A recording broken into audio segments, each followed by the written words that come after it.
Welcome to the Longbourn Literary Society's Society Papers broadcast. I'm Zoe Burton, and you can hear my dogs behind me, I'm sure, because I started talking, and therefore everybody must talk. Anyway, I'm Zoe Burton. I'm here with Leenie Brown, and hopefully soon with Rose Fairbanks. Rose must be running behind today. I don't know. She gets here, right? Right.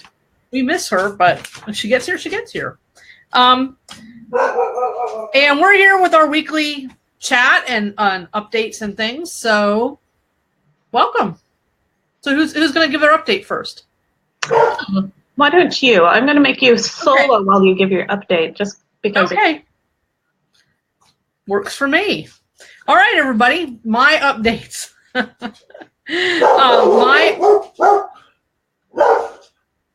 Sorry. It appears that the neighbors are outside doing something. My Austin Authors post is Monday, day after tomorrow. So you can be looking for that. I'm going to talk. I think, if I can remember correctly, I titled it Therapy Dogs in Austin. So, of course, they didn't have therapy dogs back then. But anyway, I'll let you read the post on Monday. That's at the Austin Authors blog, austinauthors.net. My next update is about my story. I slacked off this week. Okay, so instead of being like 38,000 words, which is where we should be, we're about 25,000. So I will have to kick it into gear. The neighbor on the other side is doing something too now, so sorry. Next time they're getting locked downstairs. And then I have two other things I'm just going to kind of throw in here. Next Saturday is going to be kind of tricky for me because I'm borrowing my brother's truck to go to Cleveland for my RWA chapter meeting. So I'll be in Cleveland next Saturday for part of the day, and then I have to drop the truck off to my brother. So I'm not sure if I'm going to be here for the broadcast or not. I'm going to try. And then on the 17th of May, I'm going to be in Pittsburgh for a meet and greet, and I'm going to meet a bunch of other authors, and we're going to get together with some indie authors who write sci-fi and fantasy, and they're kind of marketing experts. I mean, they're really good at marketing, and and there's going to be a guy from Draft to Digital there, so hopefully I get to kind of say hi. Nice to meet you, because I go through Draft to Digital for some of my for Apple and some of my other vendors, and there's another. There's two other romance authors that I know are going to be there. One is a Regency author, and her pen name is Isabella Thorne, and she's going to be there.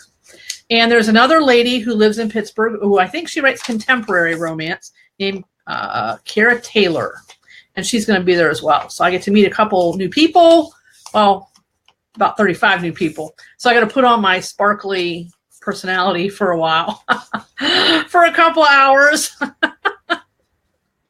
And then I'm gonna go visit with Angela D. Thomas afterwards. So anyway, that's my updates. Great. Story and Cleveland and Pittsburgh. I'm just gonna be everywhere. I have to borrow my brother's truck for the Pittsburgh trip too. Sounds like a good time, though. Should have. Yeah. All right. Well, I was getting now I'm done talking and they're quiet. Did you notice this? Yeah. It happens. It happens. Okay, before I get to anything that I've been doing, I want to say hello to Kimberly because she is watching. Hi, Kim. I don't see anyone else listed as watching there yet. I think. Oh, wait, I have to shut this. I have to shut the volume. There we go. I got it, I think. Okay, go ahead. Sorry. Okay. So before we get to my stuff, say hello to Kimberly and welcome her to our broadcast. I have a couple of things that were on. I'm going to show this full screen here, I think. A couple of the comments that were left on our self-promo thread. Okay. Both are from Christina. She has a new anthology that she's put together, and I'm going to try clicking and see if it takes us to the actual link on our screen or not. She has a new anthology that she's put together, and I'm going to try clicking it and see if it takes us to the actual link on our screen or not. Thank you, Joey. I like to hear myself. It didn't actually. Together, I'm going to try clicking it and see if it takes us to the actual link on our screen. Anyway, I'll look at the screen and I'll tell you. So the new anthology is called Rational Creatures, and it has 16 different authors in it. The link that is shared on our group page is a post on From Pemberley to Milton. I know that there are several posts at different places that I saw listed, so you can look for that. And there's another one that she has done before called Rakes and Gentlemen Rogues, and that one is now on audiobook, and she said it's over 14 hours for that book. So if you're a member of Audible, you could get it for 1 credit. I'm not sure how much it is if you're not a member. I'm not a member. I used to have an Audible subscription, but I found I didn't listen to enough to justify the cost of the subscription price. It wasn't saving me any money, so why do it? I did just splurge though on a Audible book the other day, Evelina by Fanny Burney. And it's, I don't know how many hours that one is, but it's got some good voice actors on it. It's quite entertaining. I'm really enjoying it. Rose is here. She's trying to get on. Yeah. She'll be here soon. I know. Okay, I need to stop sharing that. All right. And we had Amanda and Nancy and Aubrey and Ellen have all joined us in the last few minutes as well. I want to say hi to them. I have a few things that I'm kind of got my hands into. Isn't that always the case for me, though? I just don't know how to say no. Did you see the guy behind me? I did. I was like, hi, Kirk. Peeking around the corner. He didn't make, oh, there he is. I figured he might make a face or something. No, I didn't make any faces. He's kind of silly sometimes. That's why we get along well. All right. Now that I've lost my train of thought. Projects. Thank you.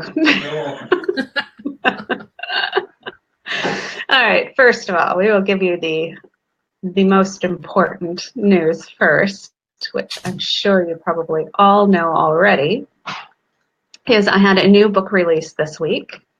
Mr. Darcy's Comfort has made it out of pre-order and into being able to be purchased. I'm showing you the Amazon link, but you can find it in Apple, you can find it in Kobo, and you can find it in Nook. Several places that you can find this book.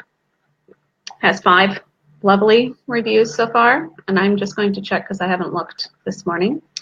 It's ranking in the top 100 in a couple of categories, not quite in this one. Strange thing is, I think there's one more category I had selected that Amazon's not showing me any rankings for, but they kind of just decide what they want to show it as. Just kind of the way it works. All right. May not always make sense either. No. Oh, there's Rose. There she is! We'll get her updates as soon as I get done talking, but I want to say hi to her. I'm sorry. No, it's okay. My brain is still a little foggy today. Another thing that I did this week that I think probably you've seen, but I wanted to make note of, is I changed a cover to one of my books. It's the same book on the inside as it has been pretty much. I've added a few things to the back matter, changed up a few things, updated a few links because I have more books out now than when the last time I updated it. And I added a little excerpt at the end for a book, so that there's like a preview of another book there for readers to see, so they can see what other kind of work I have. What else am I doing? Oh, I don't have it up, but I'm in the process of putting together the first 5 Dash of Darcy and Companion stories. I actually have it at Kobo right now. It's called a Cottage Collection. I wanted to get it on Kobo first because Kobo has some promotions I can apply for that would coincide with the Victoria Day weekend here in Canada, and I think the Memorial Day weekend in the US, which would be a great time to sit down and read 5 short novellas, wouldn't it? You could go to the cottage, you could read the books, and it'd be really great. And as far as what I am working on, same thing that I was working on last week, still working on Delighting Mrs. Bennet, a few thousand words into that, and Mr. Collins' story, what is that one called now? Master of Longbourn. I think I'm at the point where I need to decide what kind of complications are going to be thrown at him. He's kind of worked through some of his issues to a point, and now he needs to be tested.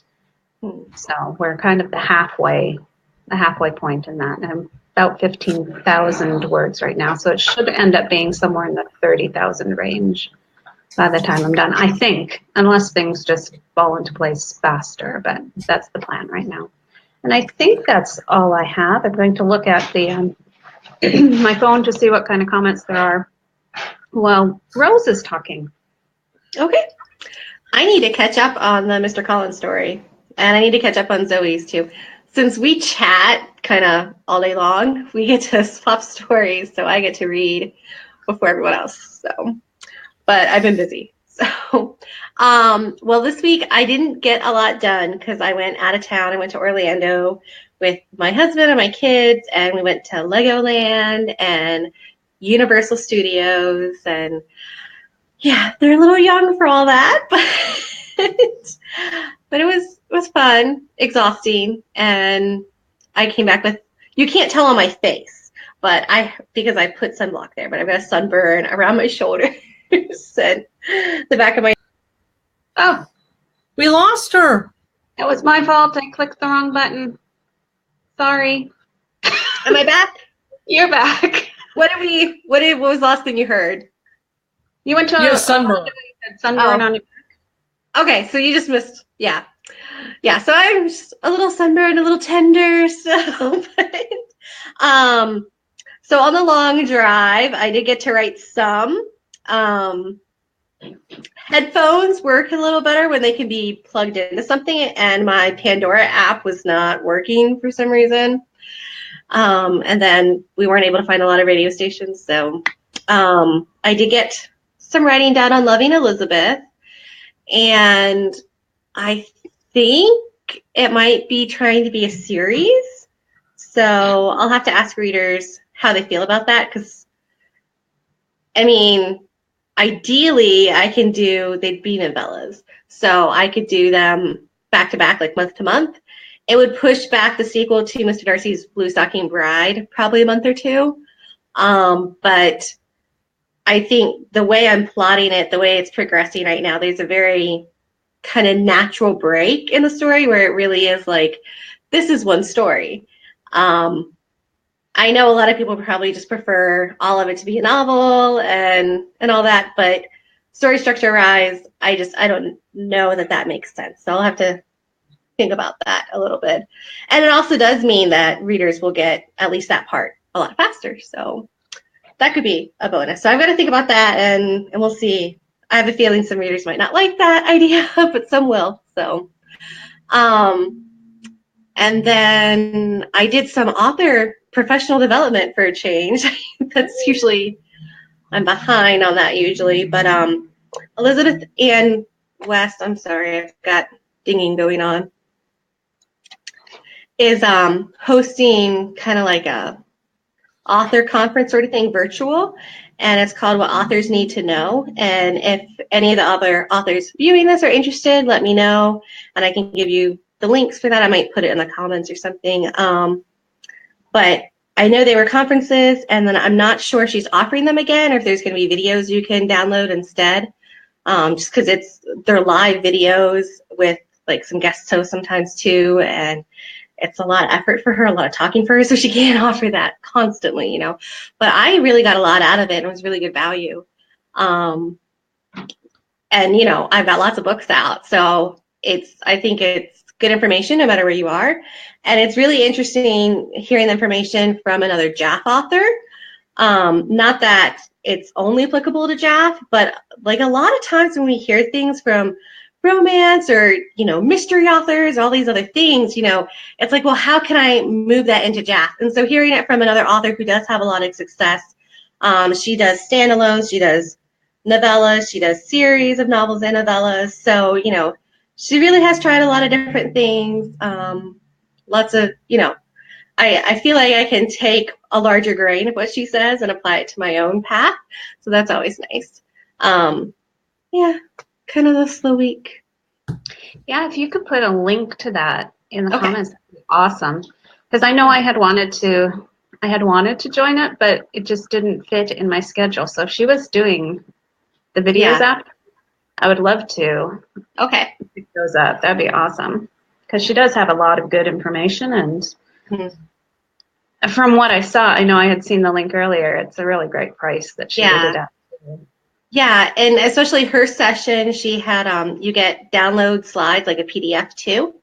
And I mean, it's a lot of like in business information that I just am not a business oriented person.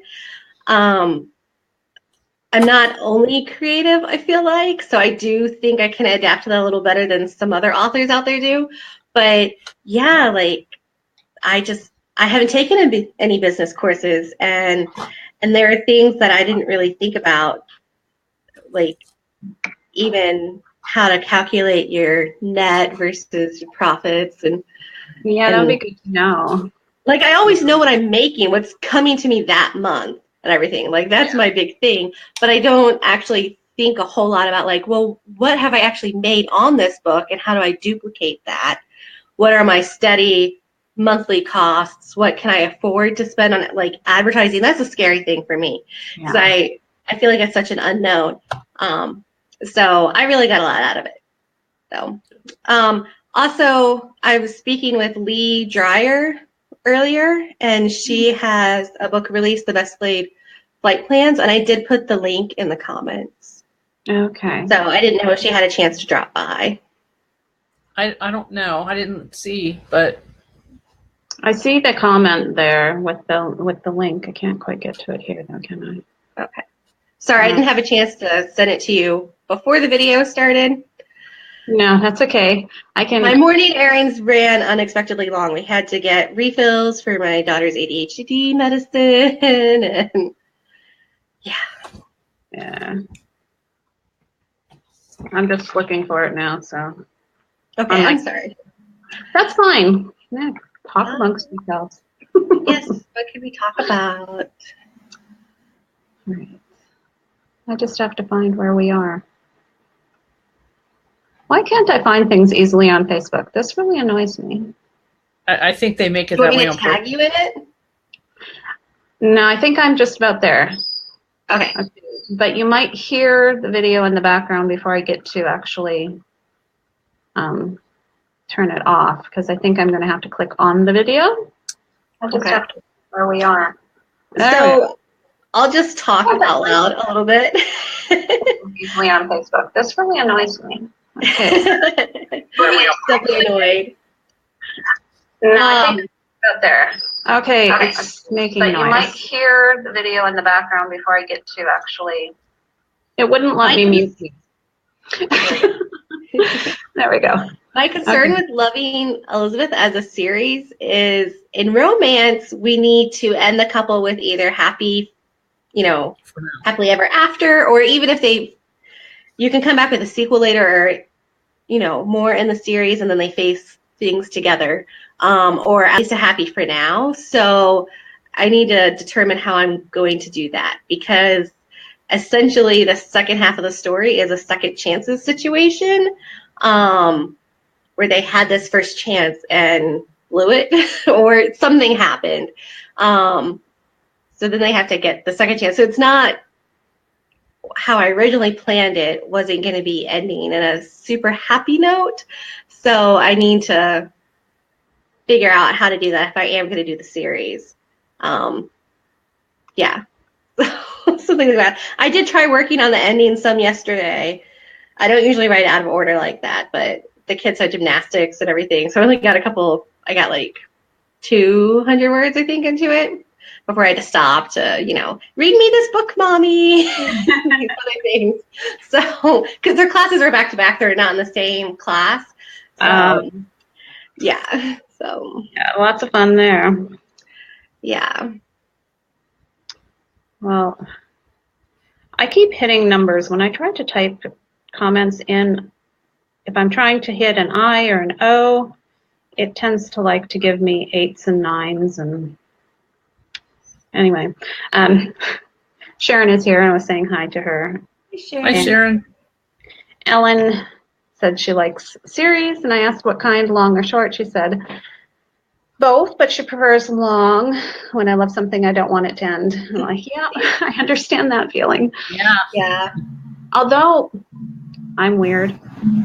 We all know this. And I do like it when a series has ended and then I know that it's going to come to an end. So then I can start investing in reading it. Yeah. I also read the end of books first. So, that's weird. Okay. So here is, I'm just going to pop this up here, big screen for now. This is the book that Rose was mentioning, The Best Laid Flight Plans. I don't know why there's no picture for it, but that's the way it showed up for me. And it is a modern Pride and Prejudice variation. So you can find that at least on Amazon. Was it It's Kindle Unlimited. So Kindle on Unlimited? her page, on her page, she shared the US and the UK link. So, but I assume since, it'll be in the other markets too, Canada, Australia, New Zealand. Yeah, I would all these places. But yeah, it just went up yesterday. Yeah, it seems like a pretty unique premise. So, all right, we've got a few comments here. Let me just look at them, just make sure that we don't miss anything too much. Yeah, Amanda doesn't want stories to end either. And Aubrey says she's planning a series where they don't get together until book 5, and they, meaning Darcy and Elizabeth, orbit around each other in the story. Each book is a progression of their relationship. I like. Yeah. See, for me, Jack doesn't only have to be romance, so I don't need it to just conform to the romance rules. I guess, but it feels different as an author. I'm like, I don't know if I break the rule though. So Yeah. Well, on the other end, when I did the Win Love Bloom series, I totally have Darcy and Elizabeth. They're happy, and they have little short cameos with the other people. I mean, literally just was 1 or 2 scenes, one sentence, and it's not from their point of view or anything. And I really thought the other characters, the minor characters and the original characters, were really fun, and that's my plan for the rest of the series. But readers don't seem to be as interested. So yeah, and then with Blue Stocking Bride, they're going to be novels, and Darcy and Elizabeth are married in the first one at the end, but there's other things that need to be resolved still that's going to continue into the second book. I think it'll probably just be 2 books, but maybe it'll be 3. And there were some other minor relationships that I kept it within Darcy and Elizabeth's point of view only, but Jane was kind of deciding between 2 different men, and the other sisters and stuff. So, but the Loving Elizabeth, I knocked on my table. The Loving Elizabeth situation would be a little different. So I don't know. I'll have to think about it some. Problem is, if I think too much, then I freeze, and then I abandon the project, and then then 6 months go by, and then I'm looking at my royalties, and I'm freaking out, and I strap myself to the chair. And, yeah. Totally get that. Well, Zoe, you had a short series, 3 books, was it? Yeah, it was 3 books. The first one was Darcy's Wife Search, and that they got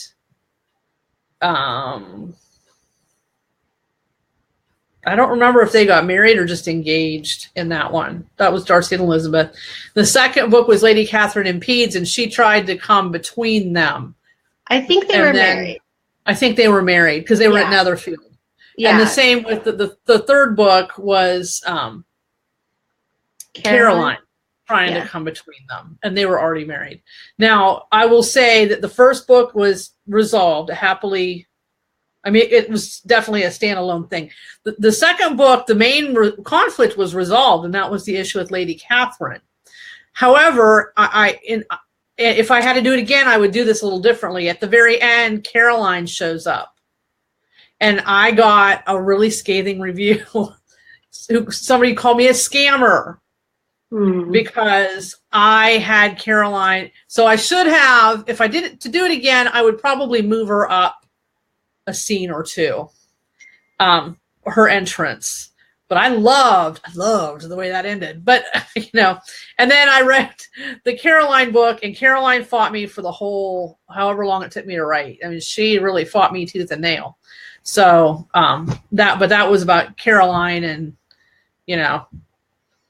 so it was 3 books, 3 novellas. I liked your ending with the second one. I mean, I think it definitely made me want to read the third one. Yeah. It was a hook, boy.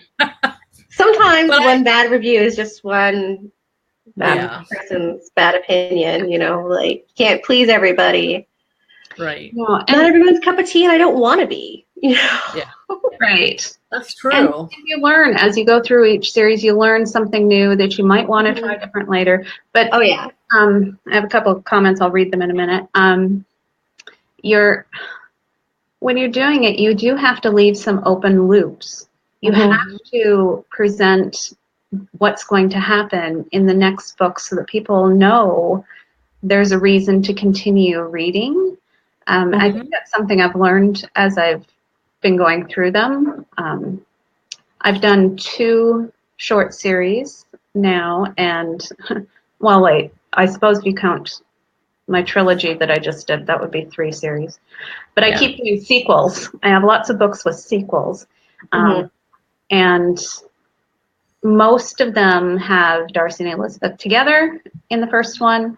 And then there are other characters that have their stories in the next one. And Darcy and Elizabeth might show up kind of in the background as, the scenery type characters.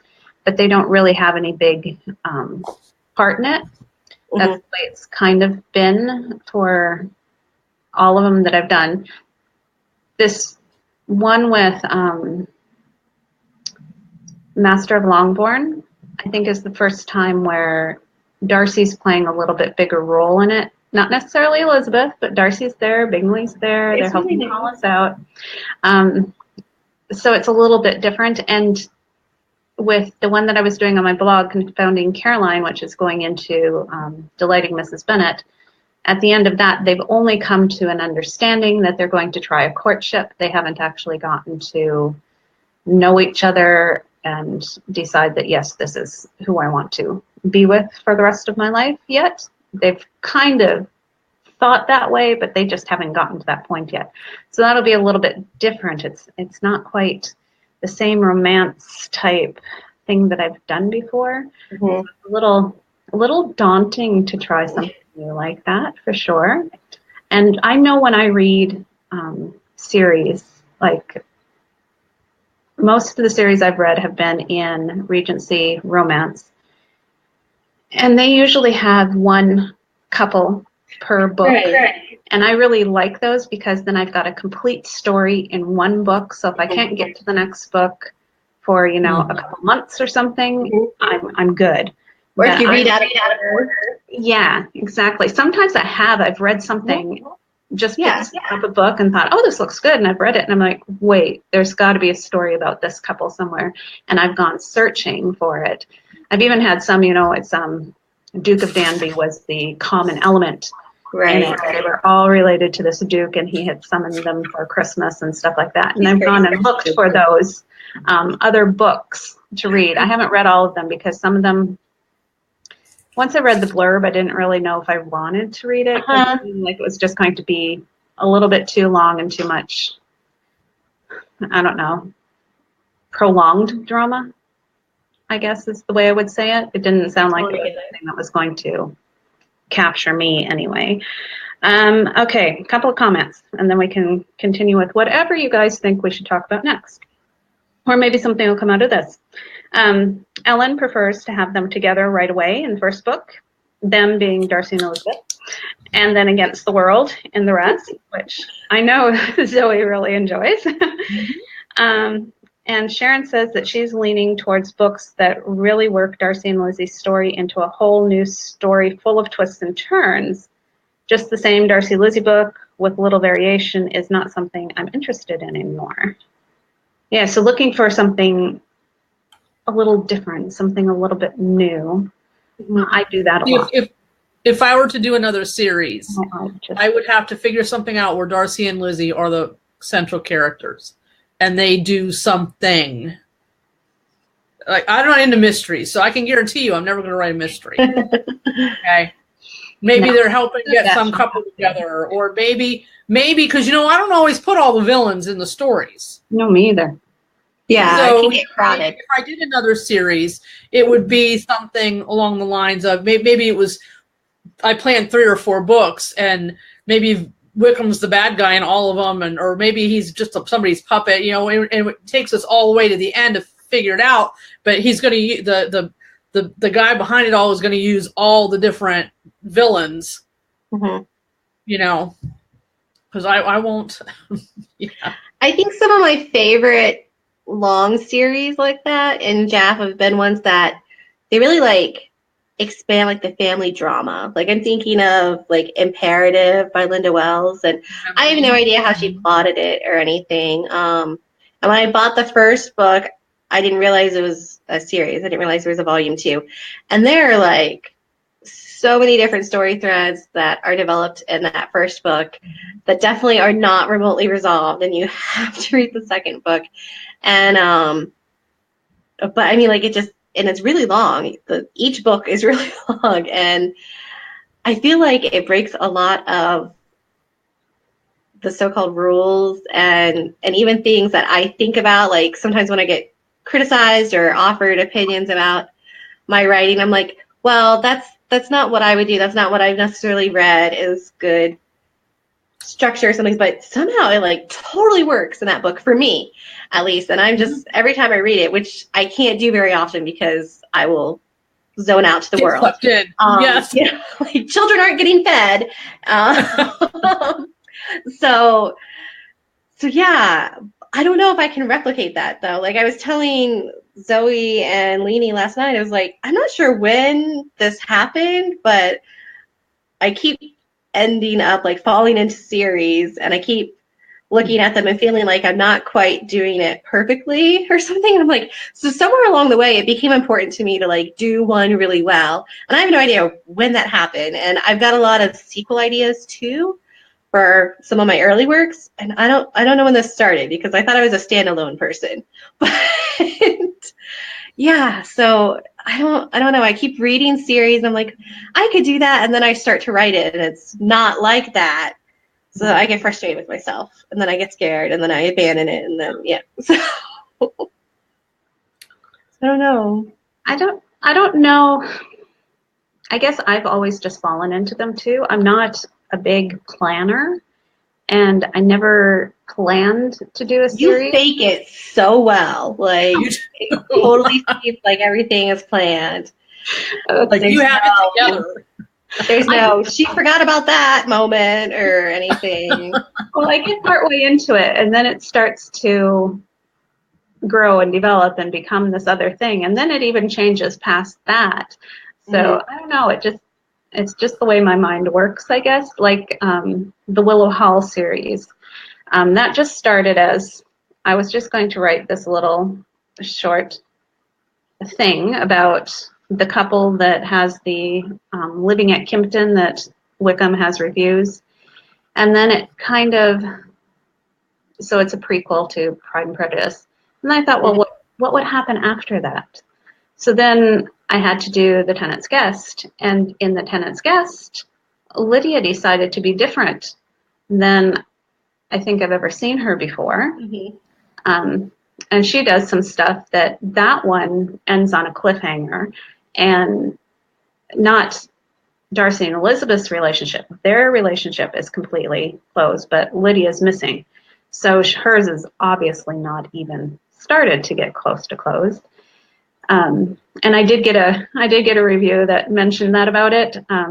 Only thing is, if the reviewer had actually read the note at the beginning of the book, she wouldn't have been surprised, because I had mentioned in there, this is absolutely totally not resolved. You will have to read the next one if you want to find out about this character, type of note there. But I did get a review about that, and I didn't worry about it too much. People don't read author notes. No. Yeah. They don't. Always. It's really, I think the difficult thing is, and actually this was mentioned in the What Author Needs to Know video session last night that somebody else did. I don't know if you heard it, Zoe, but he distinguished between series where it's one central character or central characters, going through conflicts in multiple books. And obviously you need to have like an overarching conflict as well as other ones resolved in each book, sort of thing, versus connected worlds. And I think that's a good distinction. Amazon, unfortunately, doesn't really allow us to do that. So both of them just end up getting called series, and people get confused, and they're asked, like, even I decided to brand my standalone stories that I don't plan on developing into sequels or series at all. And I put that all in one series where they're different numbers now, just for a branding thing. So readers will know, okay, these are supposed to be the standalones. You can read them in any order and stuff. And I mean, the way the usage is now, that's as much of a series as one that's interconnected. So it's frustrating. I don't know how to explain it to the readers more than we already put the notes in and they're not always paying attention. So if Amazon could let us have a sub entry of this is a connected universe instead of this is a series, maybe that would help them. Maybe that would confuse them more. I'm not sure.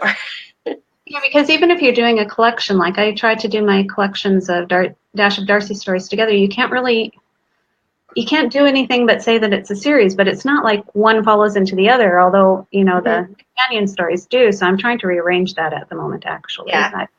I wish they would give you a few more options to show that, for sure. I was going to thought of something. Sorry, did Zoe have something to say? I'm not cutting you off, am I?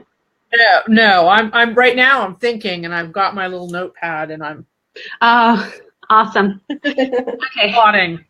Sort of. This is my version of plotting. I did, but before I forget though, because I did want to say this and I forgot it. I am redoing the cover for Decisions and Consequences. Okay, so everybody, that's out there. I'm redoing it. I'm probably going to work on it this evening at some point. Okay, sorry, I'm done. Okay, just on the series thing a little bit more.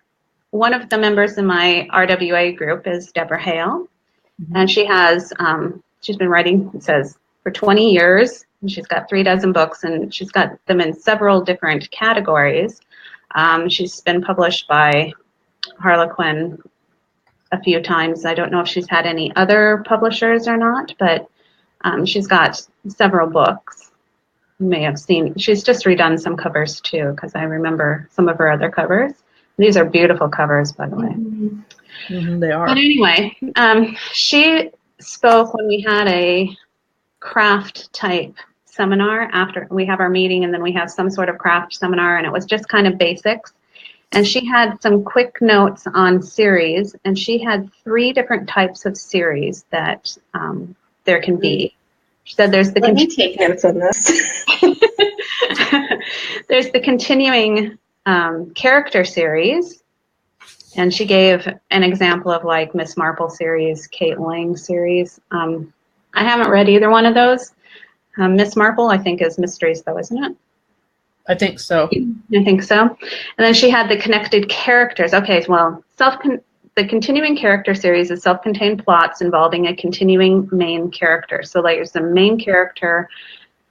Each book has a plot that's contained, but that character continues on. So I'm thinking, okay, this is juvenile fiction, but you know, Nancy Drew.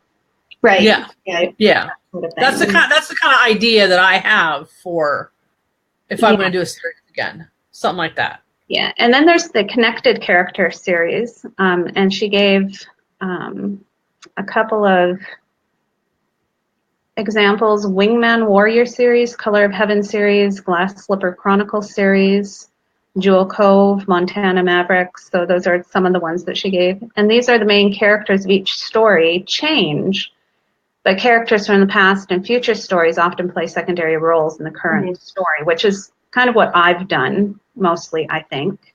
That's where mine fits in. And then there's also the multi-volume larger story series, where individual books may have a subplot that is fully resolved while the outcome of the larger story, the series arc, remains in doubt until the final book. And What was that called again? That's the multi-volume larger story. And the examples she gave there were for science fiction and fantasy. Lord of the Rings, Game of Thrones, Harry Potter would fall into those type. And she did say like the connected characters works probably best in romance and women's fiction, and mystery, thriller, and Western are better for the continuing characters story. So you have to have an arc, a story arc in each book. Right. And then you have to have an arc in the whole series at times, depending on if you have that longer continuing arc, which I kind of did in Willow Hall. I kind of had a mix of those because there is, well, even in the Choices series, there is something that does not get resolved or figured out until later in the series. The thing with the necklace in the Choices series, book 3 tells you why that necklace that was mentioned in the first book is actually important. And then in the epilogue, you have just a tiny bit more of whatever that necklace represented. I don't want to say too much. Whatever happened around that necklace, actually, the thing that they wanted to prevent actually comes to be in the epilogue, sort of, kind of. And you see in Willow Hall, Wickham and the nasty Mr. Tolson there. Tolson dies there, but his work is not finished, so to speak, you know, because he's got Wickham in the mix there, and things don't actually get put right until Bingley steps up and does the job in the last book. So I think I kind of mix some of those, but then I don't know. I seem to like to break rules or something when I'm writing. Maybe that's because I just sit down to write and tell a story and I don't think about the rules so much. Right. We had quite a few comments that popped. So let me just see. Agatha Christie is the author of Miss Marple. Okay, I thought maybe so, but I wasn't sure. Sue is here. Sue Barr is here. So hello, Hi, Sue. Sue. While we were talking. Some may wish to know the difference between a vagary versus a variation. I would like to know that. I honestly don't know. I think it's just people's preference in what to call it. Like, I know one author believes she kind of coined the phrase variation, and I think a few others chose vagary instead. I don't like the word as much personally. So that's why I keep saying variation. I think,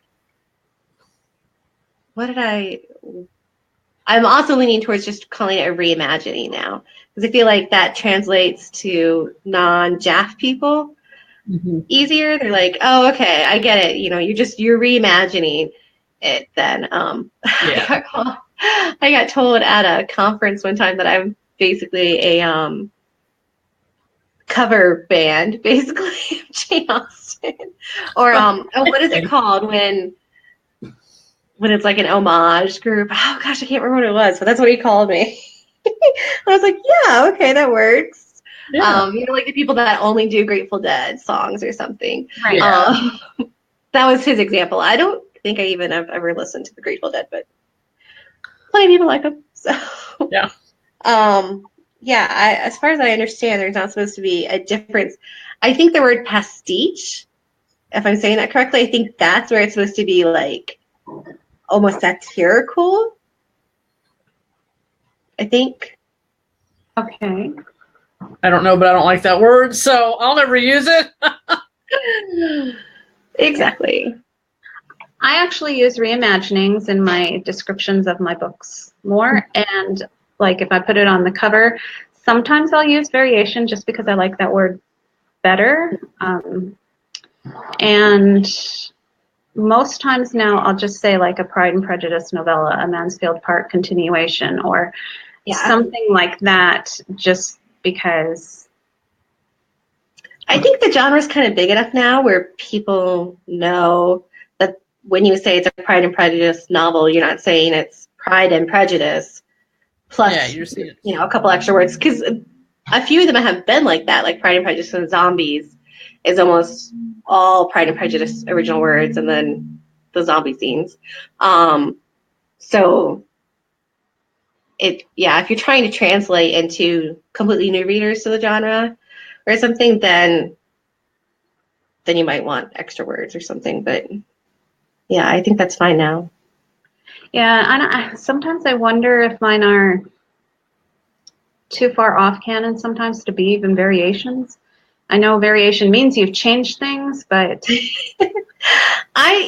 earlier when you were reading a comment of a reader that likes things that are really different now, I was nodding to myself because I know my first couple of books, I think I kept pretty close to canon. Like I would get ideas from canon and I look at it, I'm like, well, what if I just change this? What if they talk in the library instead or something like that? And I had lots of other ideas, and one of my original betas,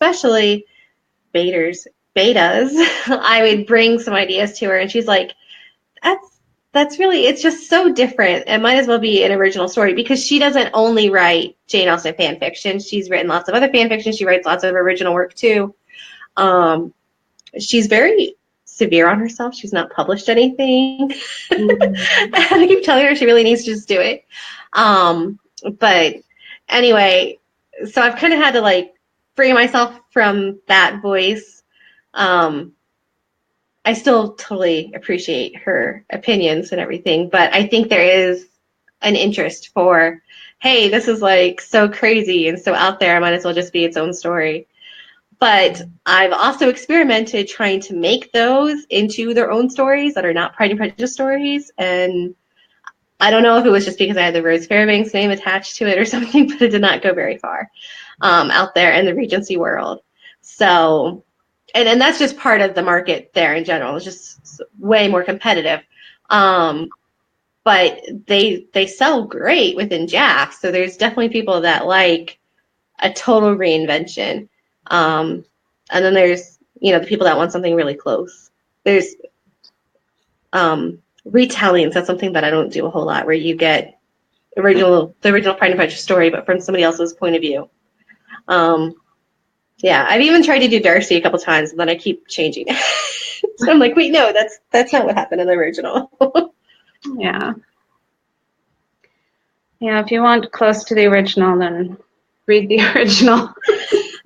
It's kind of the way I feel about it. Is like, I don't want to rewrite what she wrote. I want to expand upon what she wrote. Yeah. I think I wanted to really sound more like Jane Austen then, and I had some other influences in my life that really kind of honed that message home, and now I'm just more comfortable in my own skin too, I think.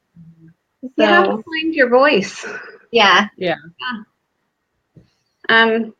Sharon looked up the definition of vagary according to Webster's, It's an erratic, unpredictable, or extravagant manifestation, action, or notion.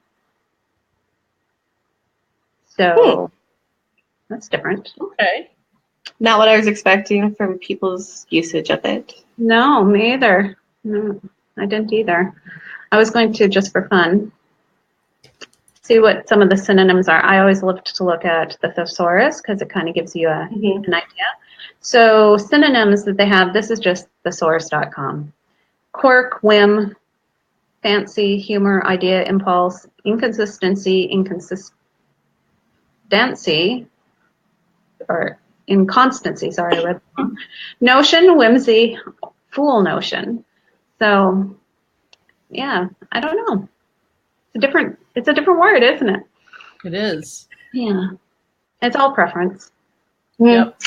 Am I the only one that has to remind themselves not to say synonym? Or Synonym.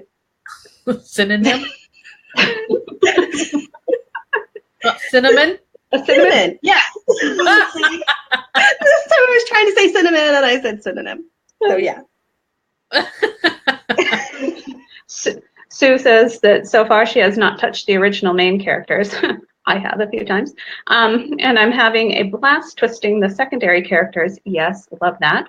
As well as introducing new characters, which I also love doing. However, she enjoys all our variations. So we need to keep writing. Okay. No worries there. No worries there. Although lately I've been feeling like I just need to walk away for like a month and come back, but I can't really do that if I really want to eat. So kind of got to keep moving forward anyway. You definitely need like I need a whole 24 to 48 hours off. I think not like you plan on doing work, but then you weren't feeling well, so you stopped, and then you feel guilty for not getting stuff done. But like a just restorative at-home spa weekend or something. Yes. Just I think the problem that I know you have, that I feel like I have too, is that once I start, one, I don't know how to relax anymore. Two, all the things that other people do or that I used to do spur new story ideas or something. And like I'm looking at a TV show and I'm thinking about it from a story point of view. I had Aubrey is going to be working on some tutor stories, and so she said that her target audience are people that have watched the series Tutors and not necessarily know like a lot of the original history. I've read a lot of historical fiction about them. So I was like, well, I haven't. And I watched a couple episodes a few years ago, but I just wasn't as into it. So I was like, okay, well, I'll rewatch it for you then. And then I can read the books and tell you what I think.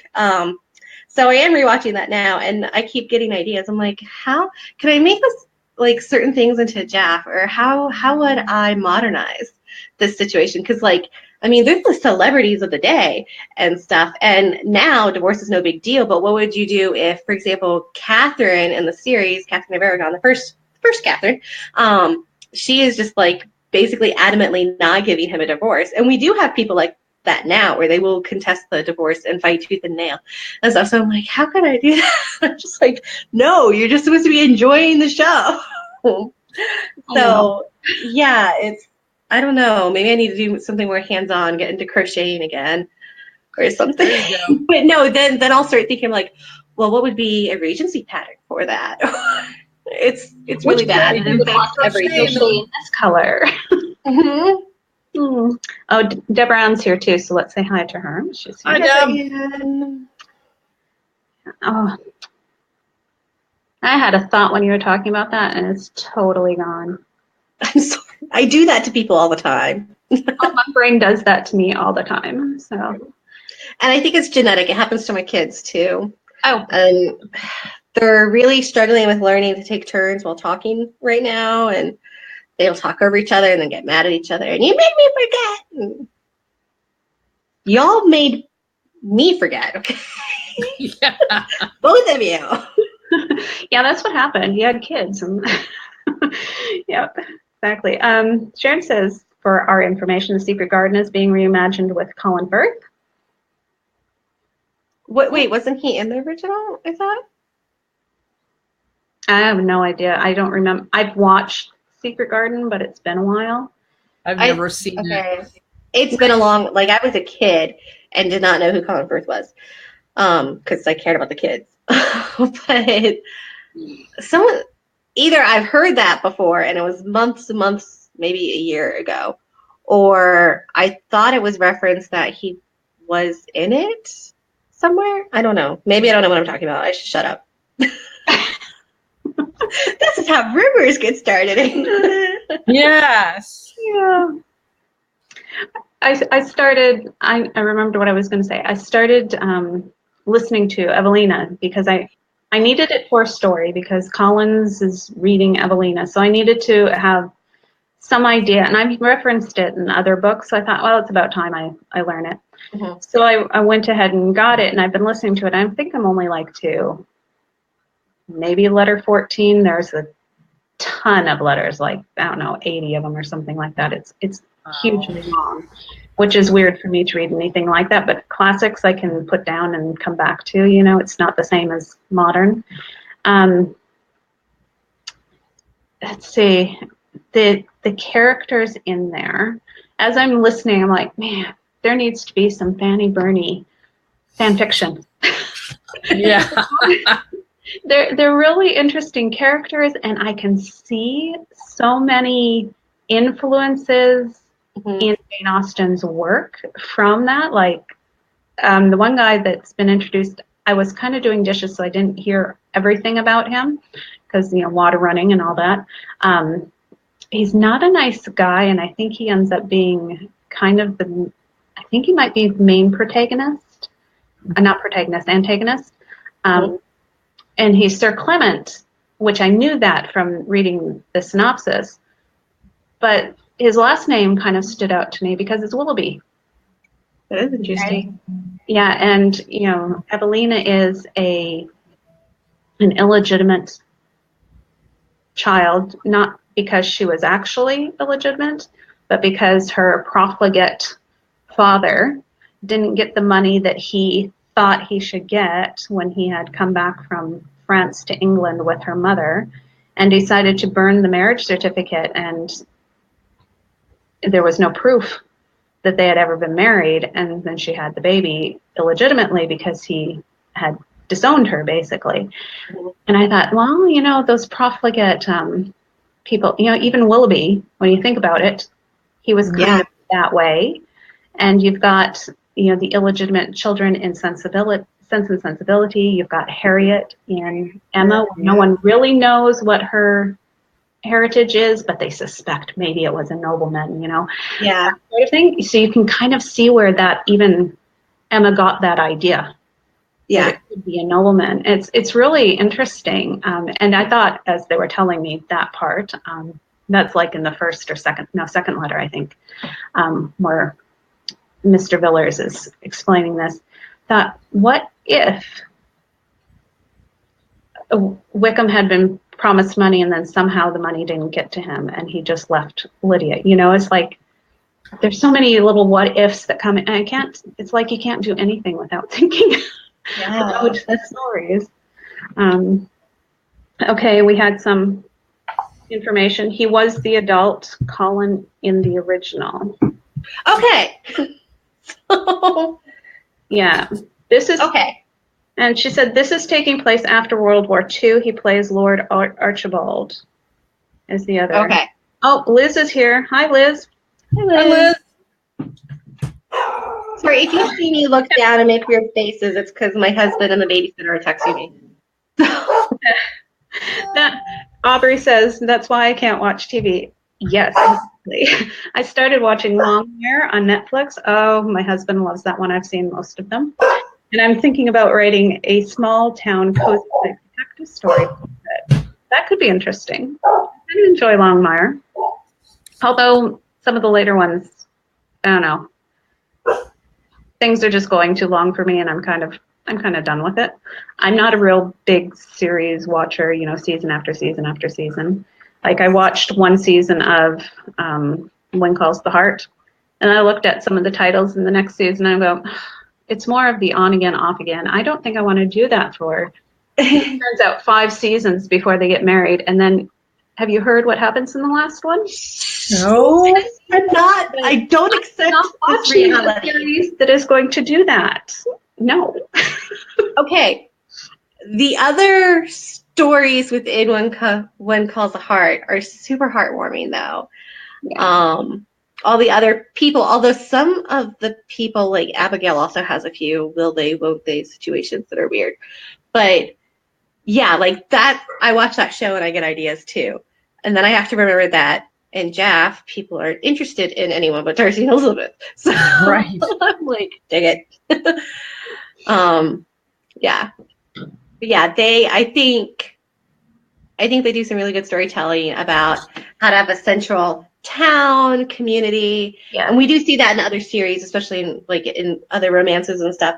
And how they all come together, and people even that you thought you didn't like, you end up hearing more of a backstory about eventually and coming around on them. Another series I think that does that really well, which is based on a book, is Cranford. Is it Cranford or Cranfield? Cranford. Cranford. Yeah, Cranford. Cranford. I liked that one. I haven't watched The Return to Cranford yet because it wasn't free, but Yeah. except for it's Elizabeth Gaskell, so things take a really dark turn before everything gets better. Well, But there are like the sisters in that series, the dressmaker ones. mm-hmm. Is that Cranford or is that Candle? Clark Rice Candle. Candle. I'm getting them confused, but I get them confused all the time. but I do mean Cranfield as well in this conversation.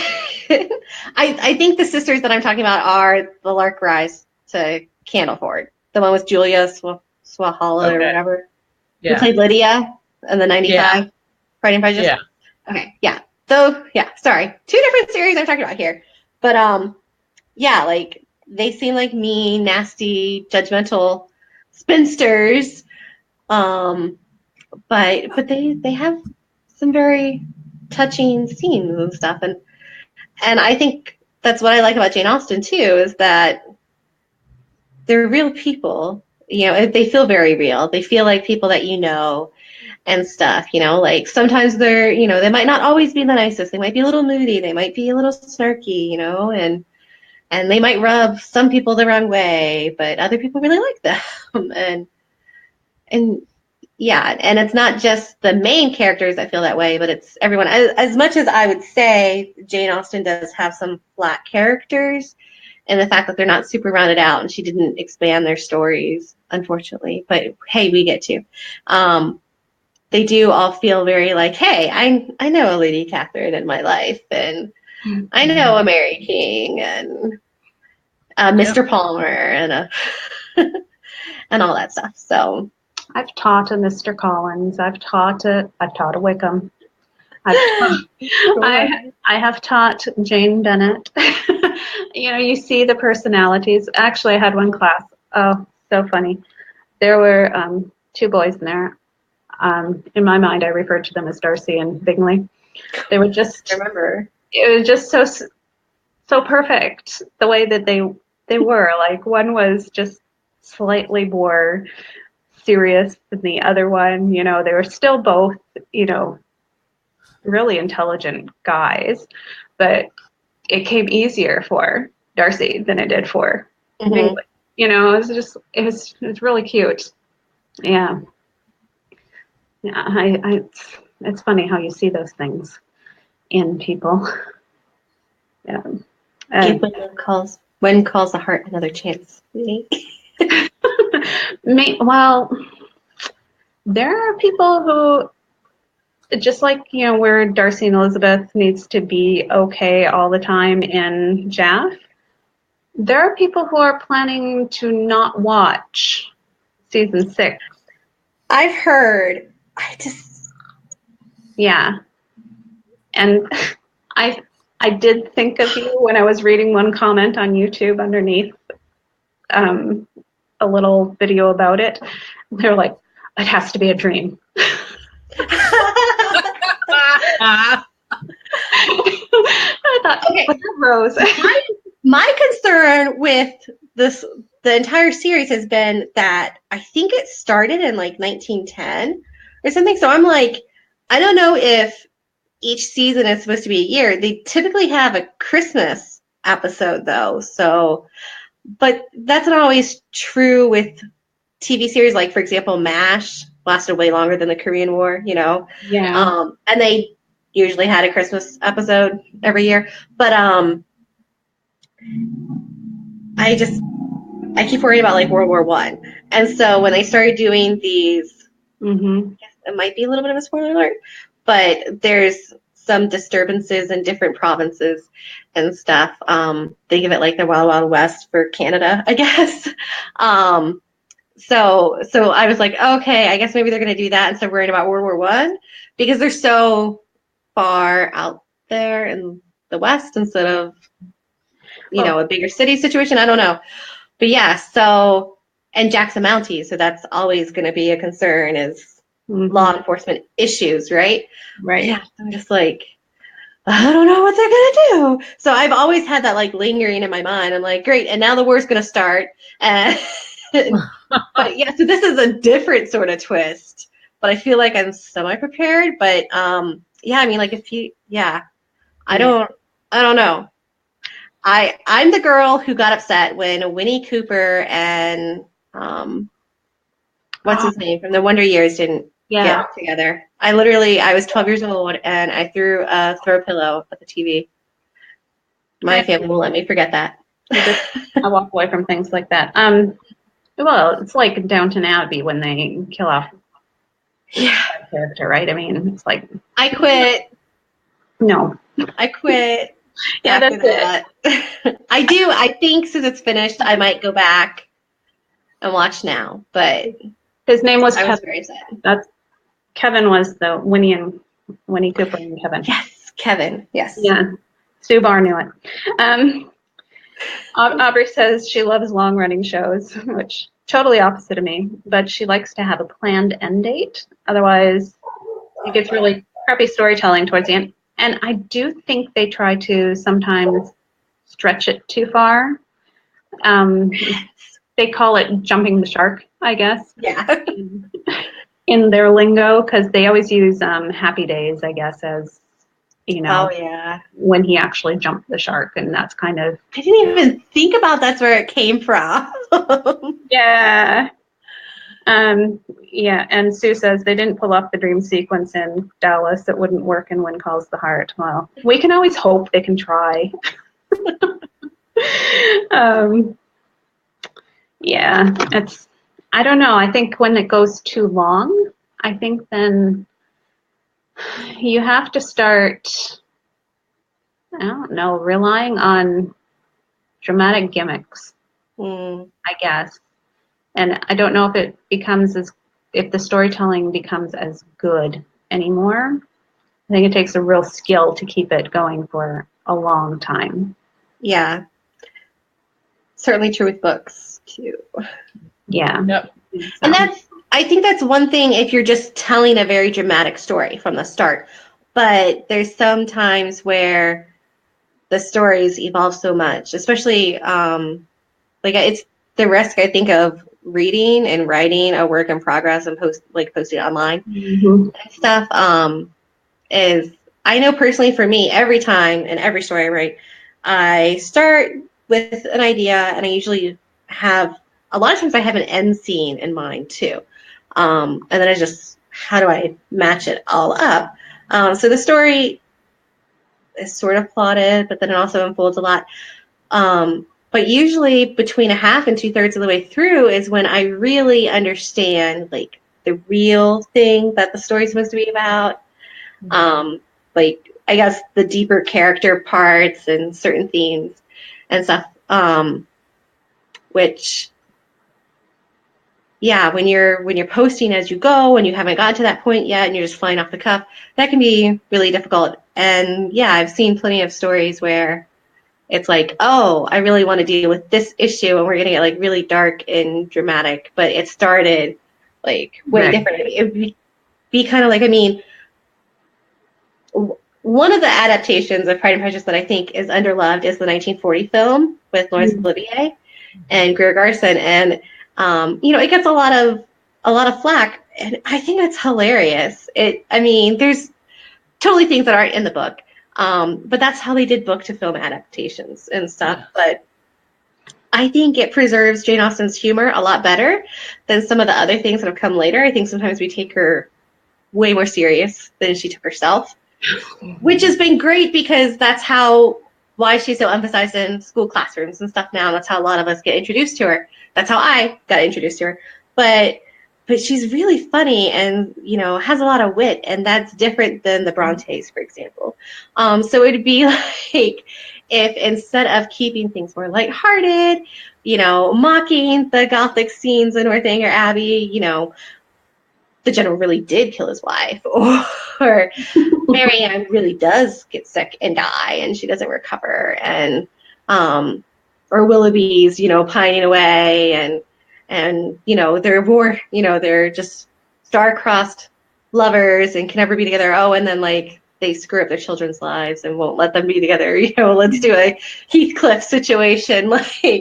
So yeah, I think that's something people should consider when they're trying to write. I haven't seen the 1940s one, but my sister watched it and she was telling me about it. And actually, Lady Catherine and Discovering Mr. Darcy and Not an Heiress came from that discussion of the Lady Catherine that is in that adaptation.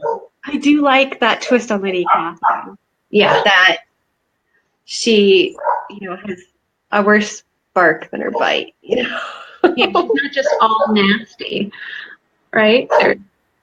There's more. I mean, she did think she was acting in interest of her nephew and her daughter, and certainly within norms and stuff. But I'm also this person who doesn't think Mrs. Bennet is all terrible. Mm-hmm. Yeah, it's hard for me to absolutely hate anybody in Jane Austen except for maybe Mr. Thorpe. Yes. Well, I don't like Willoughby at all. I like Lucy Steele. Like if any character could go, Lucy Steele could go. Oh yeah, she is. Yeah, the worst. So mean. She might be the worst. Jane Austen writes her so well. Don't you know women like that will want to seem like they're your friend, and really they're not. And it's like halfway through you realize that everything they are saying is actually to undercut you, and then you feel stupid too. I'm like, why did I see this all along? And I know a lot of Lucy Steeles. Yep. And I don't have the grace of Eleanor. No. I don't either. Can you mention if Lucy Steele had tried that with a character similar to Marianne, and how the response would have been different and how the whole book would have turned out so differently? Mm-hmm. Yeah, that's part of the genius of her knowing which character she could do that to as well. We should put all the bad girls in a room together. Oh, that'd be fun. Lucy Steele and Isabella and Mary Crawford together with one eligible bachelor. Yeah. See who wins. Who, I think, I'm picturing like a major cat fight. You could put them all in a room with who they think is an eligible bachelor, but it's actually Willoughby.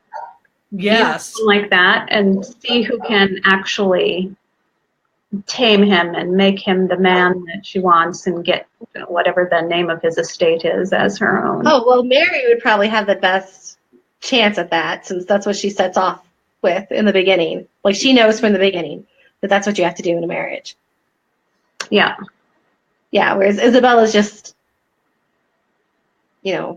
hopping, I think, opportunistic. She'd be good for, like, the traditional Wickham, not like a reformed Wickham. But then Lucy would probably take out Mary. She would. She would play the long game, yeah. Yeah, she wouldn't necessarily be playing for his affections as much as to destroy everyone else so that she can have the prize.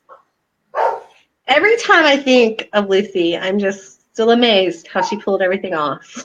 I know. I want more behind the scenes of like, how did she end up with Robert? And how did this happen? And what did Mrs. Ferris say? And someone write that book. Yeah. Not me. I Not can't me. afford to write that book. But No, I somebody can't either. Oh, well, somewhere along the line, Aubrey said that that's why she plots everything out. She has everything plotted out before she starts anything. I think I have everything plotted a lot of times, and then things change. My plot's like, this is my outline, and this is going to be chapter 3, and then it ends up being chapter 10. So Yes. Mine is always, if I do an outline, this is my outline, and this is the book I wrote. They have nothing in common. Yeah. That's the way it Rose one time said to me, but that's not in your outline, because the one of the few times I tried to outline, I'm like, say. I know. As it's gone on, I have learned that I do better. I go faster, and I have less anxiety, less time spent second guessing myself, less author doubt. If I do have a more thorough outline, and I stick with it, I look at it and I go, okay, this is what's going to happen next. And instead of wondering, well, what do I do next? And what should they do? And yeah, that's when things start taking different courses. And I'm like, well, I don't know. Like with Loving Elizabeth, I don't have a very thorough outline. And now I'm like, well, maybe it should be a series. So I need to spend some time with that this weekend, I guess. Yeah, it's always hard to decide. We are at the hour 18 mark, so we're going to have to start wrapping it up because I do have to go to Costco before it closes. Why do you have to eat, Eileen? Yeah. Yeah. I've been to Costco twice already today, and I actually need to go again this weekend. So Oh. Ugh. can you just go for me? Annie wants muffins. Yeah. Okay. And apparently she's lost weight with the ADHD medicine, so I guess I have to feed her fattening things. So, which pleases her because all she ever wants is sugar. So, Kathy's here, so we'll say hi to Kathy Berlin. Hi, Kathy. Sue Barr says plot outlines are like lines on the road for guideline purpose only. I agree with that. Does that mean you can get, in a head-on collision and die or fall off a cliff if you don't follow your outline good enough? Probably. Yeah. I think we've seen train wreck stories before, haven't we? Yes. We've written them, at least I have. Abandoned a few, edited them. Those are the ones that are such a pain to edit. Mm-hmm. I don't know if you guys have ever experienced that. But I have. Did Kathy have something she was trying to get in there between the two of us? Sorry. For me? Yeah. I was just going to make a smart aleck comment about speed limit signs actually being suggestions. We were talking about lines on the road. It goes right up there with speed limit signs being mere suggestions. Yes. If you want to be safe and keep your life intact, this is the speed you should travel. If you have a death wish, you may drive like Zoe. I will never wreck myself. But people should at least go the speed limit. Like that's true. I don't care if it's a Sunday drive and you're 87, but you don't need to go 35 in my 55. Yeah. I'm trying to get to place with kids screaming in the back seat because gas pedals on the right. Yeah, well, and I've got to dodge Amish buggies and tractors now because it's spring. Yeah, me too. Yep. Turkey trucks and all sorts of things. Yeah, we don't have that here. Bikes. Oh yeah, we've got bikes too. Mm-hmm. Yeah, Kathy's Mustang agrees with you. Oh. Yeah. True. Well, I guess we've covered anything else we want to add about. I guess we talked about series today. Yeah, Yes. we did. Yeah. Write that down on the list. Yeah, make note of that so that when I have to put this on YouTube, I can remember to say what we were talking about without watching the whole thing again. Any last comments on series or anything like that?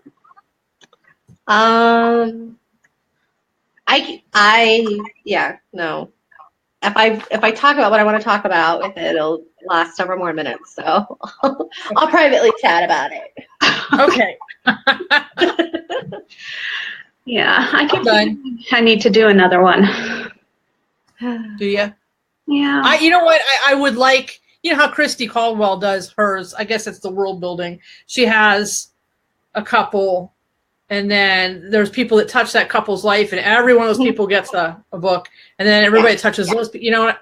I would not mind doing that, but it would have to be, it would have to be a regular Regency. So it's way off in the future, but I wouldn't mind doing that. I would like that challenge. I think it's a really cool thing. I need to do another one for